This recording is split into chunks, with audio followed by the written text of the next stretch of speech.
The next speaker is somebody who stood up in 2003 in the United Nations, gave a rousing speech against the invasion of Iraq, laid down the issues that would come if the world invaded Iraq, and that is what is coming true. Somebody who's a poet, somebody who has done a deep study of Napoleon Bonaparte, somebody who has led a life of high ethics, and also happens to be the former Prime Minister of France. My pleasure to invite Dominique Villepin.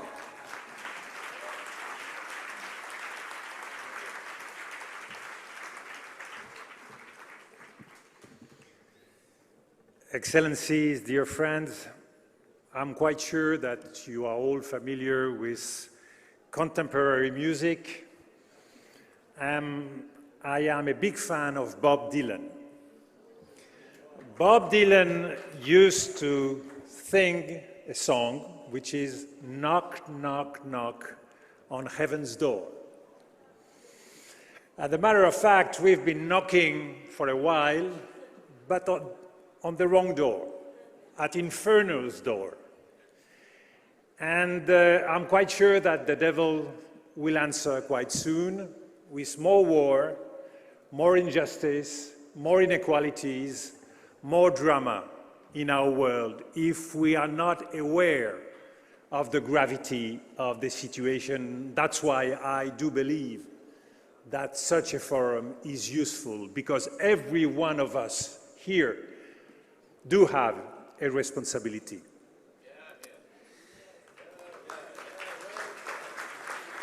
The world, in fact, is more violent politically. We see it every day in Southeast Asia, in the Middle East, in Africa.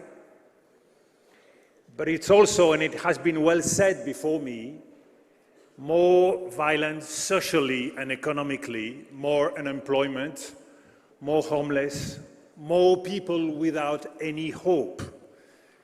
And when people have nothing else than to confront with no future, violence is always the answer. That's why we should not just say terrorism is evil. Terrorism has to be confronted with war, because then we will have more violence and more terrorism. We should find the right answer, because the violence is also cultural, and the clash of culture is one of the most dangerous today. Incomprehension, misunderstanding between countries, culture, and civilization is growing. We see it in between religion. We see it inside religions, in the Sunni world, for example. And this is certainly one of the most important obstacles to peace. And in fact, facing this growing violence, we have taken the wrong way, the wrong decision, the wrong responses. First, we have not understood that in front of violence, we need global leadership. We don't have any global leadership. Trying to seduce public opinion has nothing to do with leadership. Leadership is the ability to take decisions grounded in a common and general interest. It is something difficult. It is not something that people always like. It is very often unpopular, but it's needed. And that's what politics should be about. So not enough leadership, not enough regulation and governance. The UN has not changed since the years after World War II, when it was created. The IMF has not changed, no reform. The World Bank has not changed, no reform. So it is not in phase with the realities of our world. The Western world is dominating the planet, and that's part of one of the most important problems of today, the imbalance of power, the imbalance of governance. But maybe mainly, we were wrong in responding to war and violence with more war. Since Afghanistan, we've been mistaken. Afghanistan, Iraq, Libya, Mali, in every place we have answered to violence with war. Military intervention is stupid. The war against terrorism is stupid. This is not a way to respond to violence. It's like responding to a fire, putting oil on the fire. It creates more fire. So we have to invent a new spirit of peace, and that's our global responsibility. How to make that possible? I think the first move should be more political responsibility, more political governance, should be the ability to create new weapons of peace, not new weapons for war. The Western world is very happy with new technologies, creating drones, fighting wars without being seen. This is not going to be the right answer. The right answer is responsibility and collective answer. And I would like to give 2 or 3 options that we do have today. A new architecture of security, for example, in the Middle East, creating what we have done in Europe, even if it's a little shaky after the Helsinki Agreement in 1975.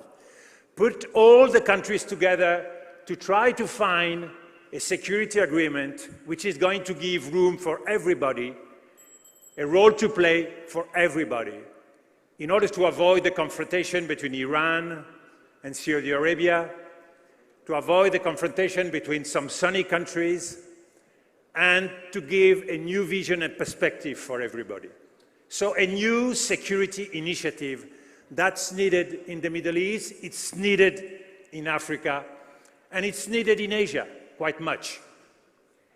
We need also a new political and strategic initiative, and I want to take support on the idea of President Xi Jinping, which has launched, I think, a fantastic initiative, which is the New Silk Road.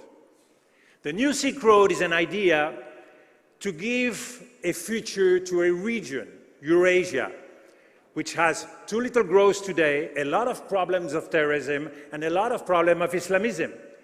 And it's betting on the idea that if you create infrastructure in an undeveloped region, you give a future for everybody.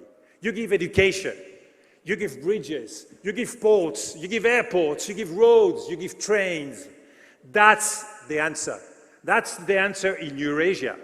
That's the answer in Africa. And the Europeans will be well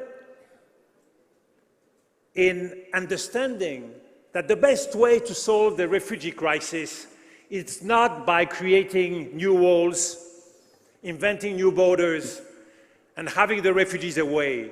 It's giving them a job in Africa and in the Middle East itself. A fantastic plan between Africa and Europe, creating hospitals in Africa, roads, trains, infrastructures. This will maintain the population on the spot in their country and give them the possibility to fight for their own future. We'll need also an economic and more economic initiative. I give you just one example in the Middle East. Taking the lessons of Europe, Europe has begun its new ride for growth after the war by creating the community of steel and coal. We fought many wars with the Germans because of steel and because of coal. Imagine the Middle Eastern countries putting all together a big fund in order to have oil and gas better shared between the countries and to the benefit of the population of their own country. Then we will have more justice in the Middle East. Then we will have a perspective for this region. This is all about generosity, imagination, ideas. A last idea on culture. We need new cultural initiatives. More on education, more on culture, of course. The world doesn't have any cross-border platform on good practices. Many countries, many regions, many continents are doing great things for education, for culture, but nobody knows about it. We should be able to share this. Imagine if the UN, imagine if the EU, the United States were going to collaborate to create a platform to tell the world, well, this has been working in Nigeria, this has been working in Pakistan, this has been working in India, in order to share good ideas and good practices. This will change the way the world is working. So let's have together a little more imagination, more generosity, and viva culture and education. Thank you.